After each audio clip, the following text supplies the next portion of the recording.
யாரை தள்ளுவா, அந்த கல் பெருசாக இருக்குமே, இதவே பேசிக்கிட்டு இருக்காங்க. கத்தரை பார்க்க போகிறங்கிற சந்தோஷம் ஒரு பக்கம் இருந்தாலும், ஆமாம், தேவையில்லாத வார்த்தை அதிகமாக இருந்தது. ஆனால் கத்தர் கிருபை செய்தார், கல் நகற்றப்பட்டு ஆயிற்று. ஏற்கனவே கல் நகற்றப்பட்டாச்சு. இப்போ பார்க்கக்கூடிய விஷயம் என்னன்னா, ஏற்கனவே கல் நகட்டப்பட்டுருச்சு. அதுக்கப்புறம் இன்னொரு டியூஸ்ட் என்னன்னா, தேவ தூதனை பார்க்கிறார்கள், அவர் உயிர் தெழுந்தார், இங்கே இல்லை என்று சொல்றது பார்க்கிறோம். எனவே இந்த நாளில் நம்முடைய மனதிலே நிலைநிற்கக்கூடிய வார்த்தை, நம்முடைய மனதில் நிப்பாட்டக்கூடிய வார்த்தை என்னன்னா, அவர் உயிரோடு இருக்கிறார், அவர் உயிரோடு இருக்கிறார், அவர் மரணத்தை ஜெயித்தவர், என் கூட இருக்கிறார்.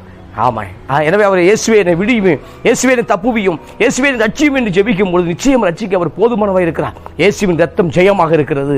எனவே பிசாசின் வல்லமையில் நிறைய செயல்படுவதற்கு பயப்படாதீங்க. இயேசு இன்றைக்கும் ரட்சிக்கிறவராக, இயேசு கிறிஸ்து இன்றைக்கும் விடுவிக்கிறவராக, இயேசுவின் ரத்தம் இன்றைக்கும் ஜெயம் உள்ளதாக இருக்கிறது பிரியமானவர்களே. எனவே எனவே ஏற்கனவே கல் நகட்டப்பட்டாயிற்று, ஏற்கனவே அற்புதங்கள் நடந்தாயிற்று. கண்கள் திறக்க வேண்டும். அப்ப சிறிய தேச ராணுவம் அந்த எலிசாவை சுற்றி போடுவதற்கு முன்பாகவே எலிசாவை சுற்றி பாதுகாப்பு வளையத்தை ஏற்கனவே யெகோவா ஆரம்பித்து விட்டார். பைசலார். இப்ப நம்முடைய கண்கள் மாத்திரம் பார்த்தா போதும்.